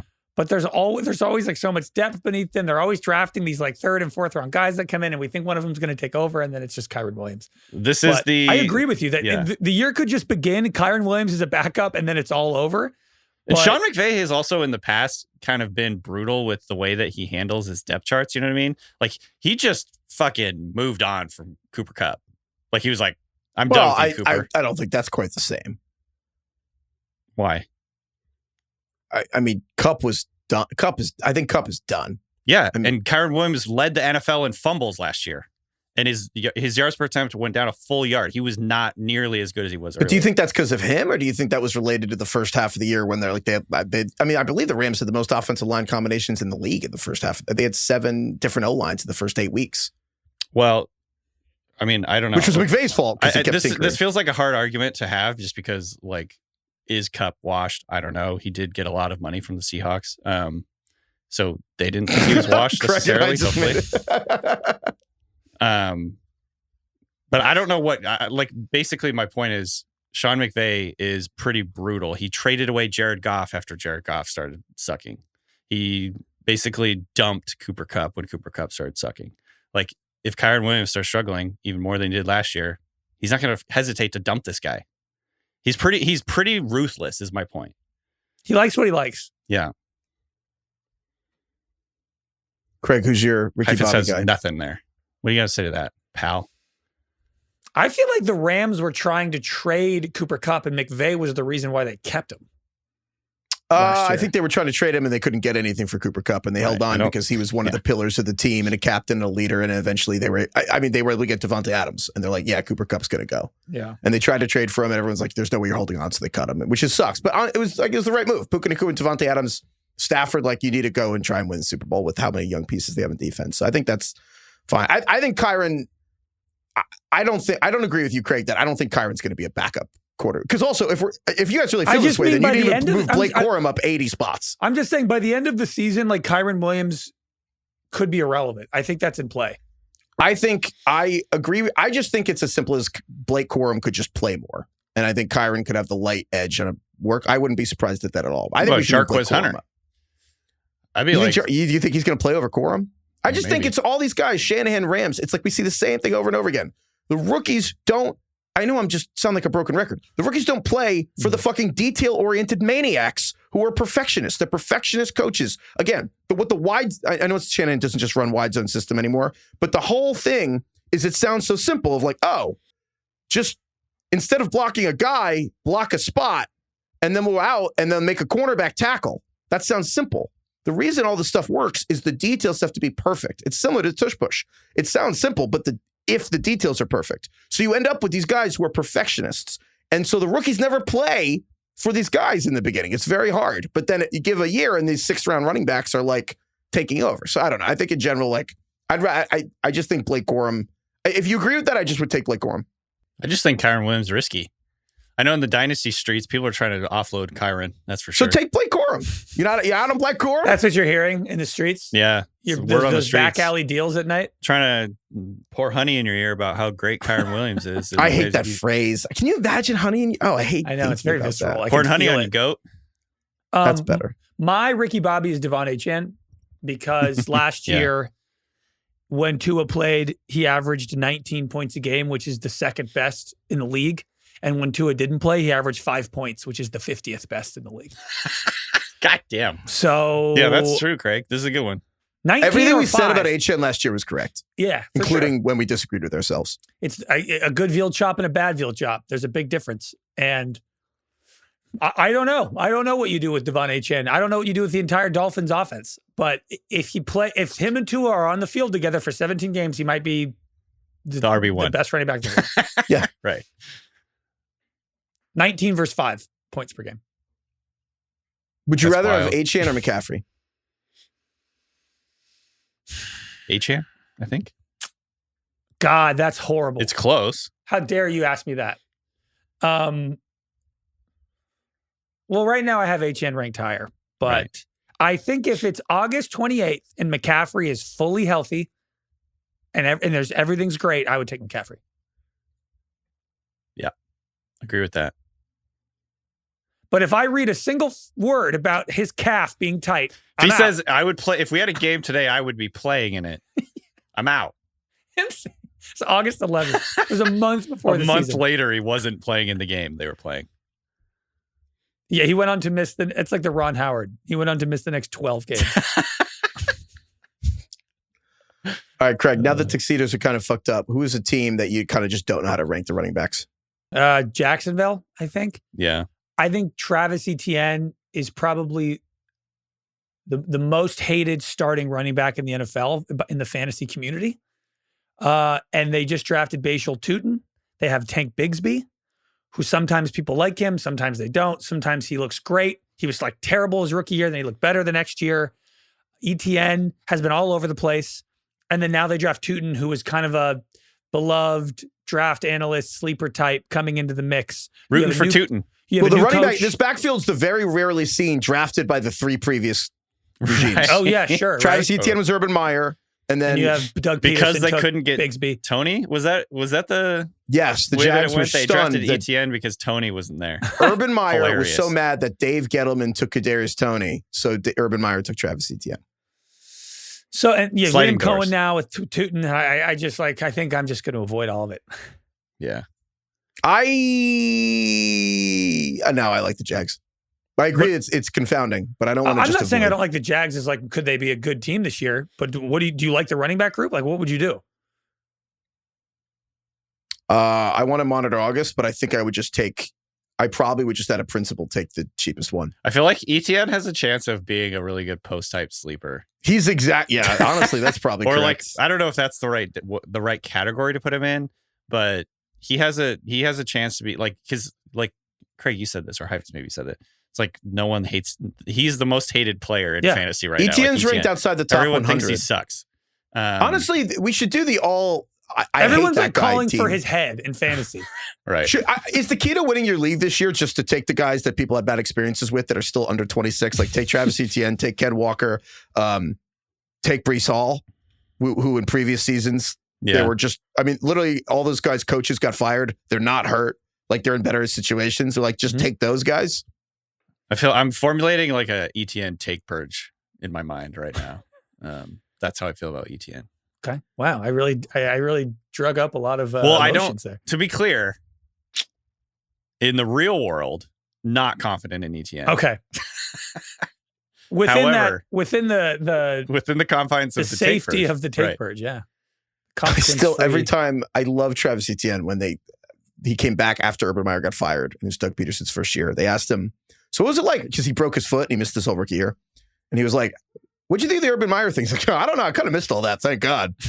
I know. He's like happy that he missed it. My team, I can't figure out. It's just Dallas. Just Javonte Williams signed there. They have Jaden Blue, the running back out of Texas. And I can't prove it, but I think Jaden Blue is going to be the best rookie running back in this class. I can't prove it. It sounds insane. That's another good. Speaking of take approaches. I should have saved that. I can't prove it, but I just think he's going to play. The best rookie running back in this class? Even over no. Sorry, Genty. for fantasy this season. I didn't. No, not like better than Genty. For fantasy? Oh, you mean in terms of like where you drafted him? Yeah. Okay. Sorry, I should have said that way better. Yeah. That sounded pretty insane. I can't prove it. I don't know. I just don't know what to do with Dallas. It's like, in theory, like an offense that could be really good. I think Dak's going to throw the ball 48 times a game. Yeah, Pickens, I don't know what to do with Dallas. Pickens. DK, who's the team you don't know what to do with at running back? So the definition of this is we rank these players next to each other because you don't know what to do with them. We literally have Caleb Johnson and Jalen Warren ranked next to each other, RB30 and RB31. And I think that reflects a lot of things. Well, number one, we don't know what to expect from this running game. Number two, we don't expect how Arthur Smith is going to divvy up the running back utilization, or like how they're going to use them early down versus passing down. I suppose Caleb Johnson probably going to be the early down guy, and then Jalen Warren the third down guy, but who knows?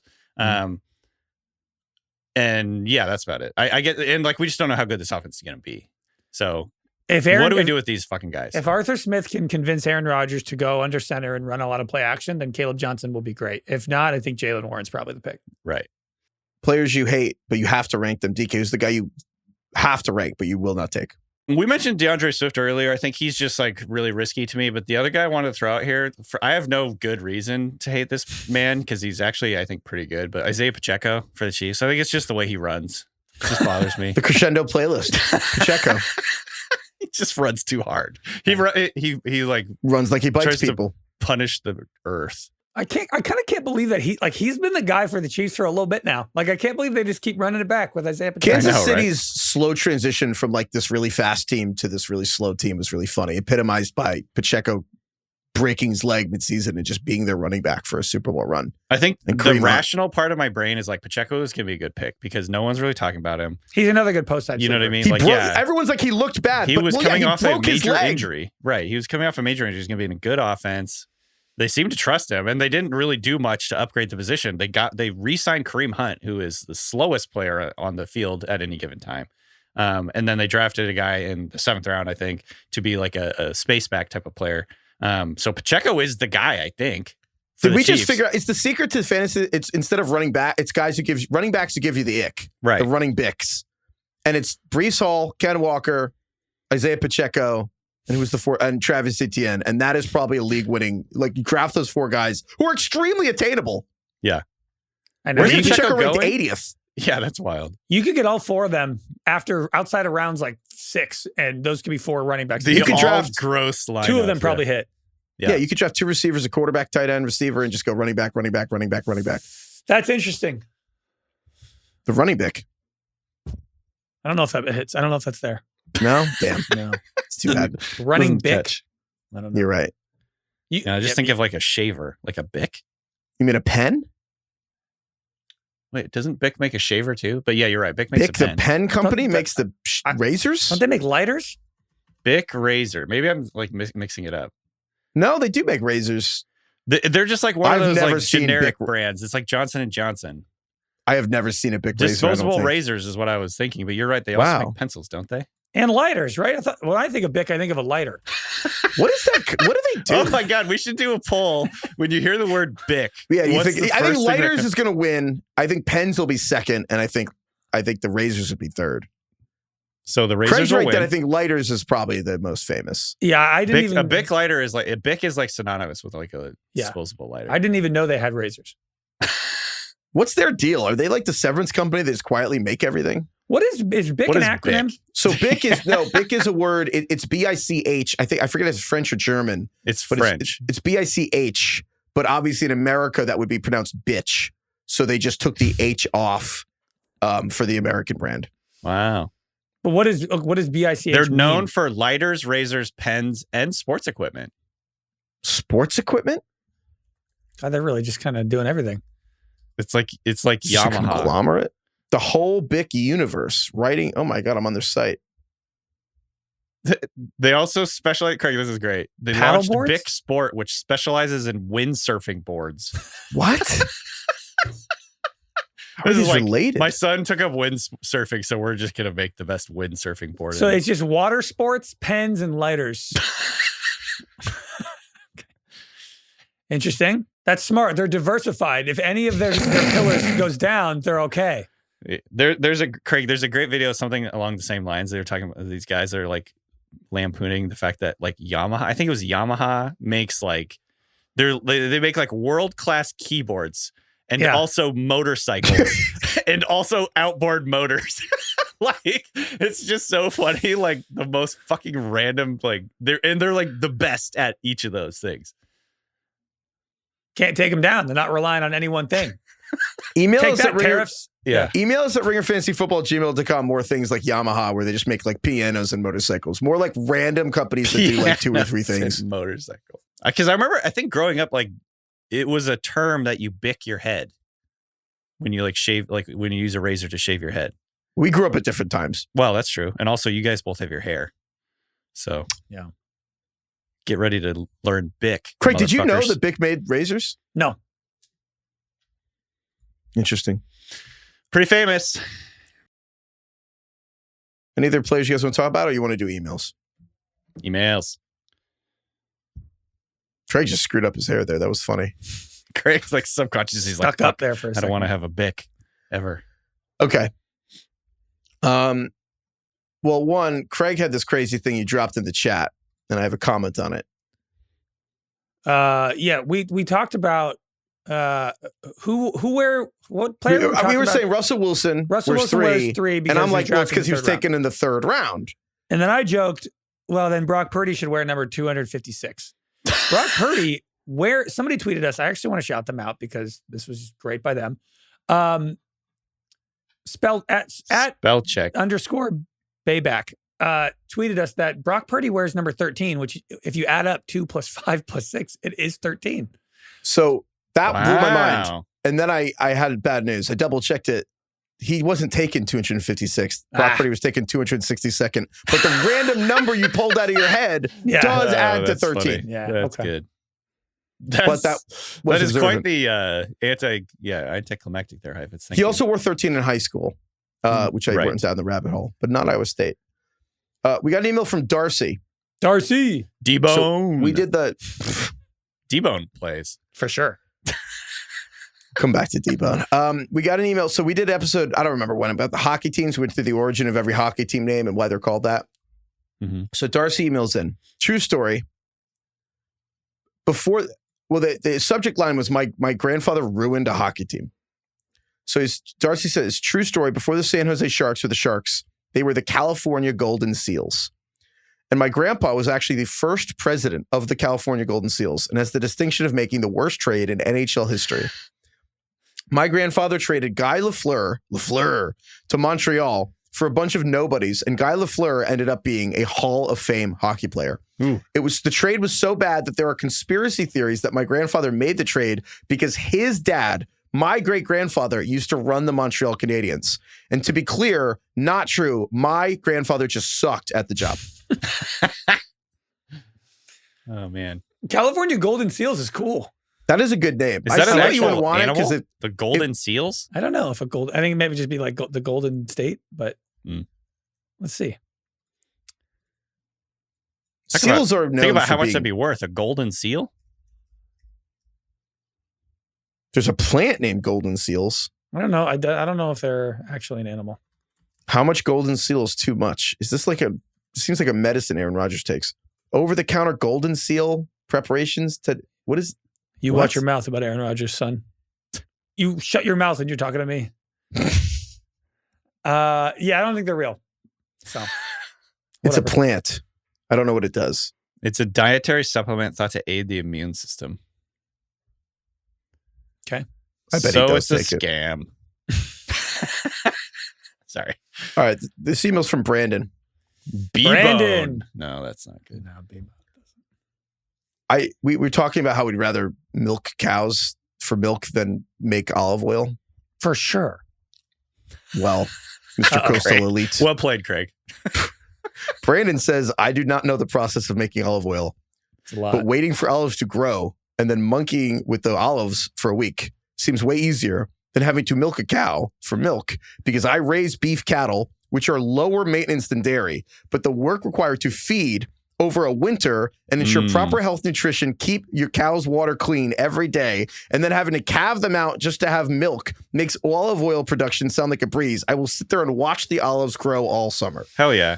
Plus, you're probably yes, he's probably right. You're probably like in Italy, like in the Italian countryside or whatever, and it's beautiful, and you're drinking wine and eating bread and olive oil, and it's lovely. This is what people do for vacation. No one goes on vacation to milk a cow, Craig. As we learned...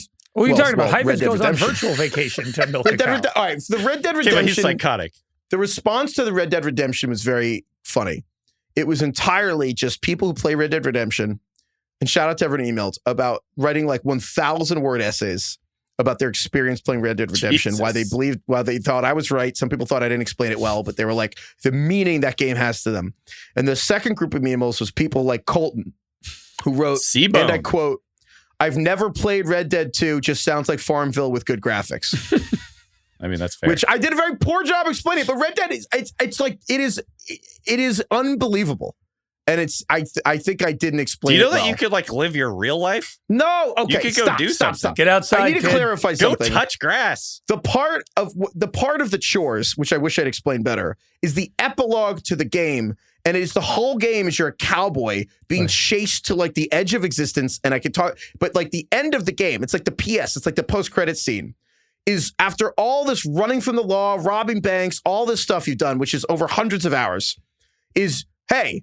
You actually did it. You're just going to live a normal life on your homestead. You build a house and you have a family and you just do it. And it's actually the bridge between the two games. But like, does it make you in the game? Does it make you, like in Hurt Locker, how he's like, I got to go back. Like I think that was miss Lost. The adrenaline. No, what? I know what Dick is talking about. I didn't see the Hurt Locker. I just okay. Thanks, Heifetz. Yeah, he's like a adrenaline junkie. He misses the high. So wait, you're telling me that you've played this game for hundreds of hours, and then at the end there's an epilogue where it's like, congrats, you're free, you can start a life, have a family, you have a little house on a farm. So there are missions. It's like people who watch the entire credits. And there are missions in the you're epilogue. done with the game, and you're like, I'm going to stick around and keep playing so that I can milk a cow. Well, no. So the first game was this one character, and it was in 1911. What was his name? It was John Marston. J-Bone. The second J-Bone. Damn you. Damn it. Shit. That was the good one. Fuck. J-Bone. The second game is a prequel, and you're a different character, and John's in the game. I'm bored. God damn it. Well, the point is, the epilogue, you get dragged back into the life. I think I hate it more now that you're explaining it more. Like it makes you get dragged back into gang life, and it's sad, but you can sit and there's a brief moment of time where you can like have a family and not get dragged into gang life. There's a whole world out there. Yeah, and that's you the thing. You can just ignore it. So there's a brief moment in time. So you're dreading getting pulled back into this gang life. So you kind of just like live in this temporary bliss of doing chores virtually. Yeah, that's the whole point of like the game is basically, it's the whole point of open world games in general. So you don't have to do the mission. You can do whatever you want. Side quests, all this stuff. And it's oddly rewarding. Dude, there's so many people who agree with me. But oh my God. But also it's I'm not saying people don't agree with you. I think the point though is I have represented this game very poorly. I've represented this game very poorly. That's not the game. Red Dead Redemption is, thank you, Kai, is Grand Theft Auto in the Wild West. You can get on a horse and do anything and go anywhere in the biggest map they ever made for a video game. Better. Yeah, but you're not. Yeah, but it's you're Grand not Theft milking Auto a in the cow fucking in West. Grand Theft Auto. What'd you say? You're not milking cows in Grand Theft Auto, are you? Well, you could do a lot of mundane shit in Grand Theft Auto. That could be a euphemism. Yeah, you know what I mean. You could be milking a cow. Dude, Red Dead. Dude, we got essays from people talking about what it means to their life. Yeah. Now, I've done a bad job explaining Red Dead twice, and people are going to be really upset with me. Please email in and pitch for Red Dead. I understand the draw, but it doesn't sound fun to me. It's not all milking cow. Oh, fuck, I fucked it up. I'm so mad. I'm going to Italy in a week, and I'm going to go to an olive oil farm and taste olive oil. So let us know. I'm going to ask the guy, would you rather milk a cow or do this? We got a very important email here. Okay. And I'm going to pull up this person's name because I want to make sure I get it right. It's from Kevin. Kev. Okay. So Kevin says, I've been inspired by recent email segments to go ahead and K-hole? Ugh. Do you think screaming, is there any other name that you can scream?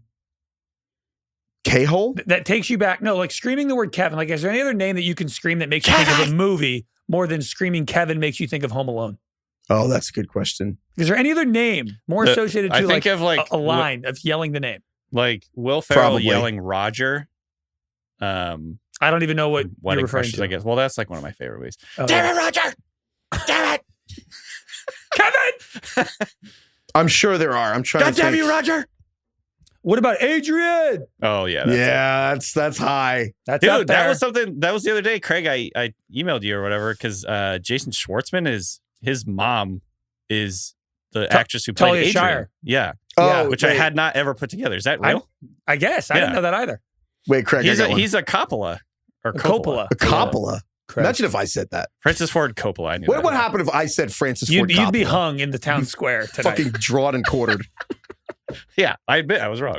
DK says it. No one I'm not trying to gaslight you into thinking I was right. There's a very distinct difference there. I really wish I love town squares. I like that. It makes me think of Back to the Future. I wish everything was more local like that. Makes you think. You know, let me tell you, Craig. Back to the Future. Craig, I got good news. If you like the 1950s, I have a whole thing that's happening for you right now. There's a lot of people that want to go back.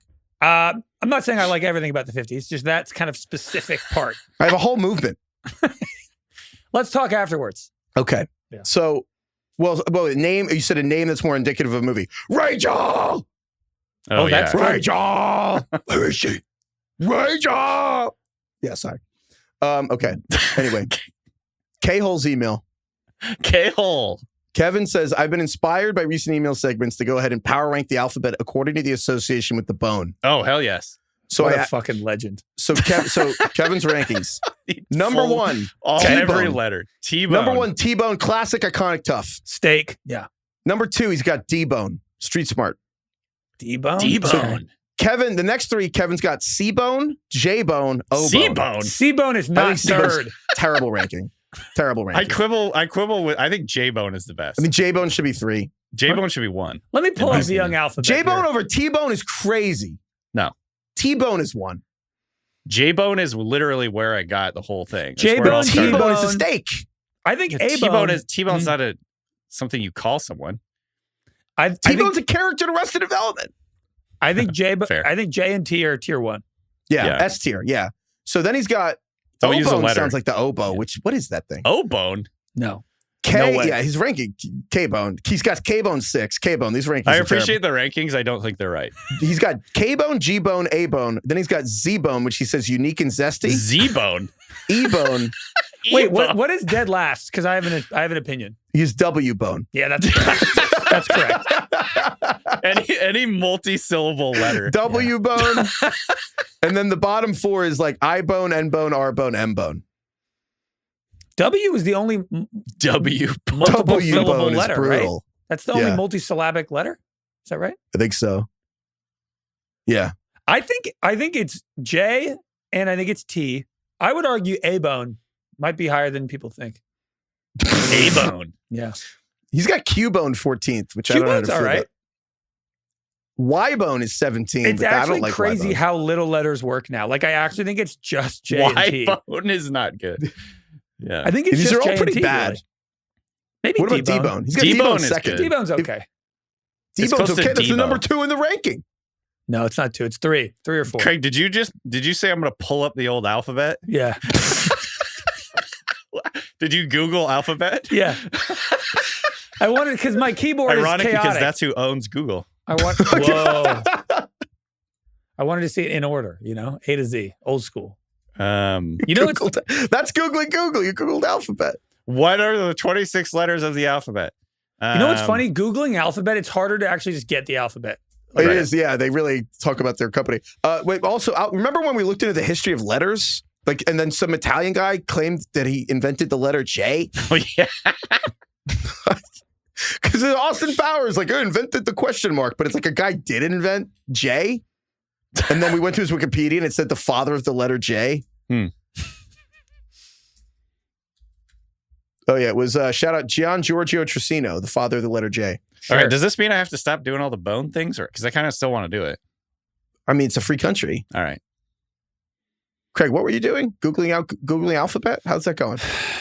You have to click 4 times to get to the alphabet. You do. Dude, Google is I got what I needed, unusable. but it took a while. How's this company worth $2 trillion? I can't use the thing.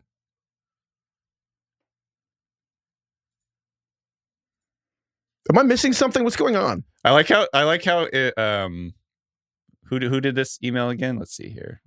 K-Bone. Kevin. I like how he put some commentary here. D-Bone is a street smart guy. Yeah. L-Bone is the people's bone. Street smart. I love my G-bone. favorite is N-Bone. He says walks a tricky line.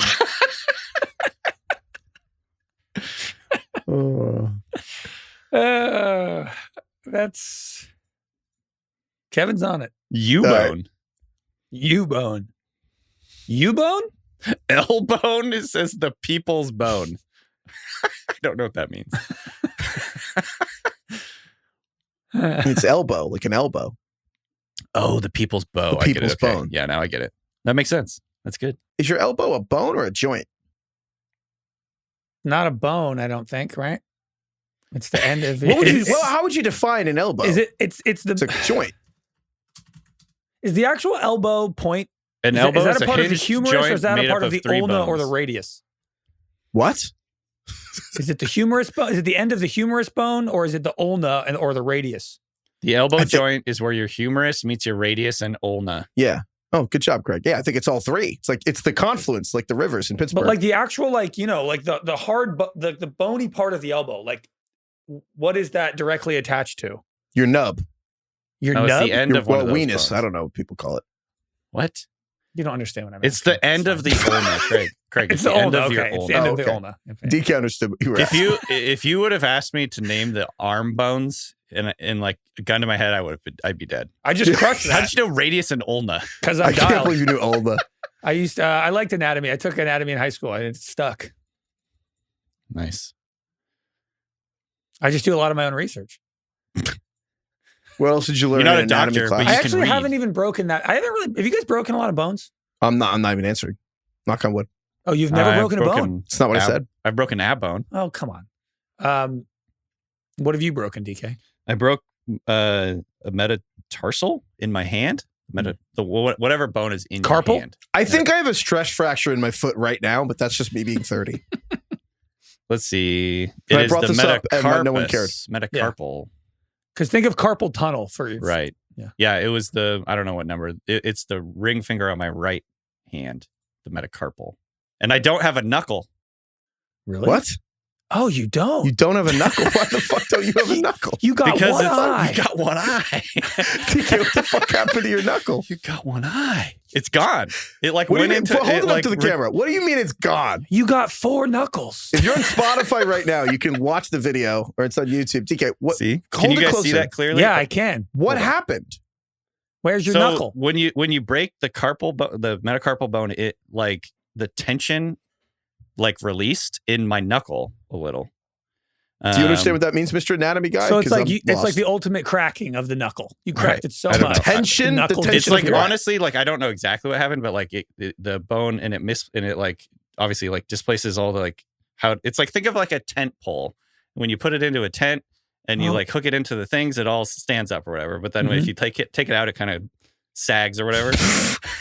Maybe a really bad analogy. I'm not a doctor, hand. to be clear. I can read though. Yeah. So I don't know. The knuckle's gone. So what? Can you- what It is retracted. is the It's knuckle, still there. It's just not That's what I sticking was out going as to much. ask. It's Yeah. just lower. It's just been pushed down. But also, like, it's not that different. Like, if you look at the real It one, looks different. I mean, it's definitely like retracted a little. I broke my pinky and it never healed because I didn't heal it. I just kept playing sports in high school. Because you're built diff. And it's now like bent weird. Let me see. Yeah. I don't know if you can see, but like, can you see that bump? Oh yeah, Oh yeah. you freak. You know, compared to this, like, it's, Oh my God. Well, that reminds Craig, me. that was like when I broke my hand.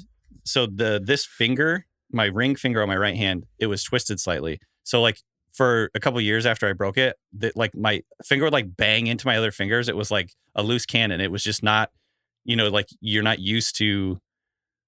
It took a while for me to learn how to reuse that finger a little bit or like whatever, because it would just like get stuck on my pinky or get stuck on my middle finger a little bit. interesting. Because it was just like out of alignment It's slightly. just like rubber. Have No, you guys can, seen? I could move it, but it was just like rotated a little. Have you guys seen Torrey Holt's hands? Oh, all the receivers' hands are brutal. Dude, Google Torrey Holt hands. All their hands are just fucked. Oh my God. Oh my God. It's like a right ankle. Jeez. Unreal. Looks like a Dali painting. Yeah, seriously. This looks That's like unbelievable. AI made this. Dude, Calvin Johnson's hands are pretty brutal too. Oh, really? I don't think I've seen Dude. his hands. Look at, oh my God. Is that Booger? Booger McFarland? Well, yeah, Calvin's hands are tough. I don't know, dude. Torrey Holt. Oh, Booger's hands are pretty bad Dude, too. Google Booger McFarland. Booger's hands are tough. Oh my God. Oh shit. Yo. Yikes. Wow. Football seems hard. DK, can I see your hand again? What You got did you one do to eye. break? You got what? You got 4 Got one knuckles. No, I was just playing basketball. It was like a weird freak thing where the ball grazed my ring finger and it broke the metacarpal for some reason. It was just like I don't know. And I remember like the ball grazed off my finger and I was like, what the fuck? And then I went, like, I just kept playing, and then I went to like grab a rebound later, and I was like, oh fuck, like that's definitely broken. Damn. So yeah. Anyway, I broke my right hand. Learning to wipe your ass with your other hand, very weird. I will confirm. I know that's kind of like a thing that people know about, but Yeah, it's weird. It's super weird. Try it out. I know what you homework meant, but assignment the way tonight. you Try said that out. what you actually said was, I broke my hand. You meant a comma, but what you said was, I broke my hand learning to wipe my ass, other hand. I thought for a second you were saying you broke your other hand learning to wipe your ass. I could see it happen. I could see that happen. You guys both wipe righty? Yeah, we're right. Dominant. Yeah. Yeah. I go lefty. Oh my god. But you're a lefty, aren't you? Yeah. Does anyone use their offhand? I would love In to some hear that. cultures, you just go left. Oh, Like that's right. everyone has to go left. That's Right. that's you the shake hands with your expectation. right. Yeah. Thank you, DK. Thank you, Craig. Thank you, Kai. Thank you, Carlos. Thank you, Austin. Thank you, Lord. Lauren. Thank you, Seal. Nice. like we talked about him during the Super Bowl. How is the Mountain Dew ad age for you guys? Because I actually kind of just like it now when it comes on. I haven't seen it since. I don't see a lot of commercials. I don't watch a lot of TV, like TV. What about live sports? Well, I usually just watch football. Yeah. And I don't watch commercials during football unless it's a island game. I don't mind the commercial now. It is so unabashedly a cash grab that it's like a space circle where it's come around, and now I respect it. Yeah. Kiss from a Rose is good. It's great. Did he do other stuff? Is he famous for a lot of other songs? I can't remember. Honestly, I couldn't name the other ones. I can't picture his other songs. I know he did a lot of other songs, but his name is Seal. Kind of didn't expect that. Yeah, no, I did not expect that. I like how when you Google Seal, it actually is the first thing that hits. Yeah. What do you think is the most famous animal that we could surpass in fame? Like if you Google the person comes up, not the animal. Seal's a pretty big animal to Seal's come up up there. for seals. Yeah. Golden Seal. That's what he should change his name to. Yeah. What animal could we... Flea? Flea is the bassist. He already did that. Yeah. No, I know. That's a good call. I'm thinking of We artists got an animal named for email I meant to animals. read. Damn. What about like Wombat? But aren't we talking about people named? No, Yeah, I thought I was Sheryl just Crow. saying. I thought he was saying which animal could we could we change our Yeah, name like the and become comedian more named famous Meatloaf. than the animal? Carrot Top. Yeah, exactly. But Carrot's still a bit better than him. Do you think Meatloaf the artist is better than Meatloaf? Let's Google Meatloaf. Yeah, I do. I think Meatloaf's underrated. Just gonna say it. I think Meatloaf is just a meatball. You know what I mean? Meatloaf is just Like a a big meatball, but ol' it's flat. meatball. Everybody loves a meatball. Everybody hates meatloaf because it has a bad name. It's dry. There's too much of it. It's dry. It's the same thing as a meatloaf. I mean, as a meatball. Meatballs But are good because but- it's a certain size, and you don't have to like eat through a giant loaf. Well, serve yourself as much as you want. Use an ice cream scooper. I don't fucking care. The problem is, Craig, it's not served in ice cream scoops. It's served in a giant fucking square. If I got a meatball and grabbed like a smash burger smasher and just pressed it down, that becomes a burger. But the process of cooking Or the meatloaf meatloaf. does not yield something that tastes as good as meatballs. That's like, Also, is it exactly the same? Is it actually the same? I mean, like, I think Basically. to a certain No. extent, yes. I mean, meatballs, oftentimes you like pan fry them so they get a little crispy. You could probably you could do that to meatloaf. but the meatloaf, nobody like does. it doesn't There's come just- out the same. Too much meat. It's too large a segment of I just meat. think for how much people love meatballs and hate meatloaf, they're actually not that different.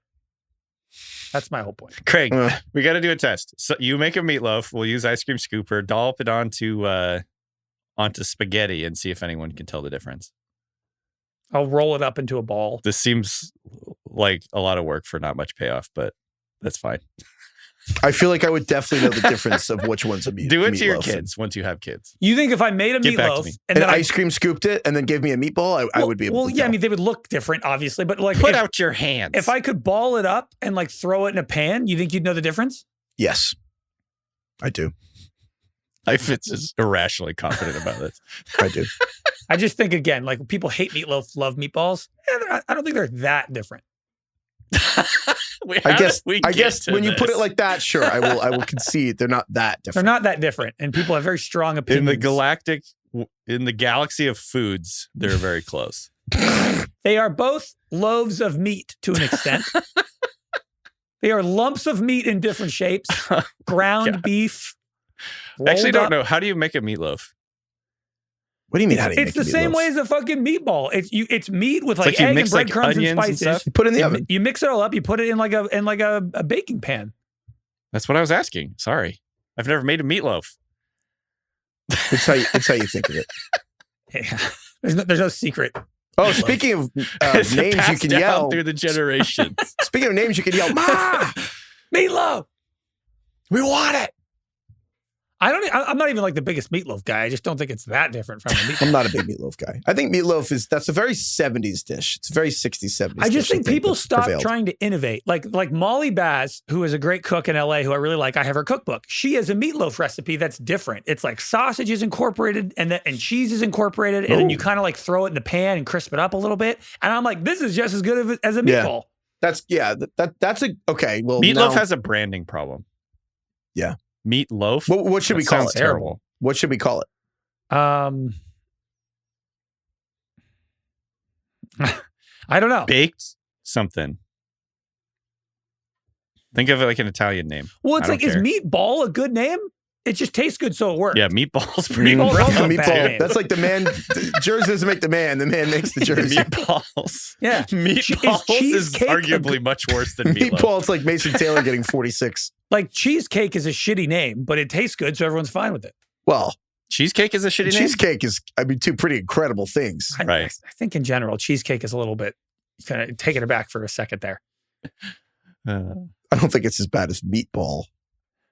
Meatball. Meatball is up there among like the very common foods we eat that has the worst name ever. Yeah. Meatballs. Just give me a meatball. I'm saying, man. I'm going to IKEA to get some meatballs. Well, loaf, I think loaf is just a bad name. Loaf is a bad word. Yeah. Meatcake.